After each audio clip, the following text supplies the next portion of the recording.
नमस्कार दर्शक मित्रों, आप देख रहे हैं जीपीएमसी न्यूज 24/7 लाइव,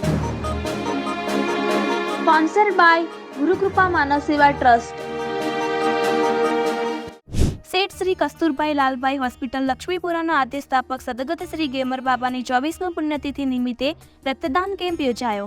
આજરોજ તારીખ 16/4/2024ના લક્ષ્મીપુરા હોસ્પિટલના આદ્ય સ્થાપક શ્રી ગેમર બાબાની 24મી પુણ્યતિથિ નિમિત્તે રક્તદાન કેમ્પમાં વોલન્ટરી બ્લડ બેંક ખેડબ્રહ્માના સહયોગથી લક્ષ્મીપુરા તથા આજુબાજુના ગામ અને કંપા દ્વારા રક્તદાન કેમ્પ રાખી 20 બોટલ બ્લડ એકત્ર કરેલ હતું।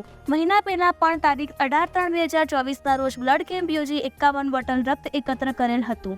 લક્ષ્મીપુરા હોસ્પિટલ દ્વારા સેવાકીય પ્રવૃત્તિઓ સતત થતી રહેલ છે, જેના દ્વારા ગરીબોને રાહત દરે દવા, ઓપરેશન તેમજ ભોજન વ્યવસ્થા આપવામાં આવી રહી છે। આજ રોજ આ કેમ્પ ઉદ્ઘાટન રક્તદાતા દ્વારા જ કરવામાં આવેલ હતું। સમગ્ર હોસ્પિટલ કારોબારી તેમજ સ્ટાફ દ્વારા કાર્યક્રમ સફળ કરવા માટે પ્રયત્ન કરેલ હતા। रिपोर्टर दिनेशभाई पी पटेल, 4 तालुका मंत्री श्री जीपीएमसी न्यूज 24/7 लाइव।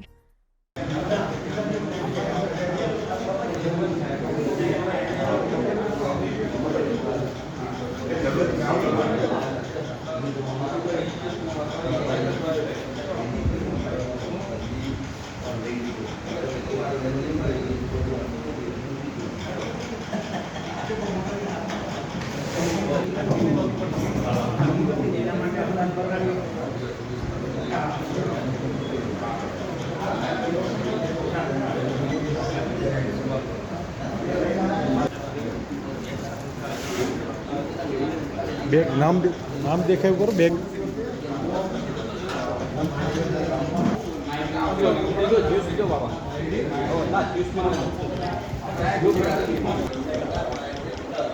આજરોજ લક્ષ્મીપુરા હોસ્પિટલ ખાતે શેઠ કસ્તુરભાઈ લાલભાઈ હોસ્પિટલના સ્થાપક સદગત ગેમર બાબા કે જેની 24મી પુણ્યતિથિ નિમિત્તે રક્તદાન કેમ્પ થઈ રહ્યો છે।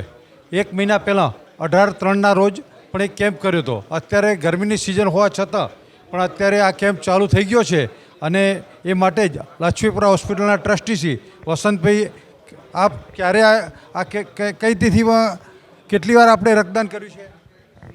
આ ગેમર બાબાની 24મી પુણ્યતિથિ નિમિત્તે યોજેલ બ્લડ ડોનેશન કેમ્પમાં આજે હું રક્તદાન કરું છું। મને આનંદ છે આ બાબતનો અને મેં આજથી પહેલાં લગભગ 14 વખત રક્તદાન કરેલ છે અને આવી પ્રવૃત્તિઓ હોસ્પિટલ કરે છે અને લોકો ખૂબ સારો સહયોગ આપે છે, એ બદલ મને આનંદ છે। તો આ બધા વિભાગ ચાલુ છે, ENT, આઈ સ્પેશિયાલિસ્ટ, માનસિક રોગોની સારવાર અને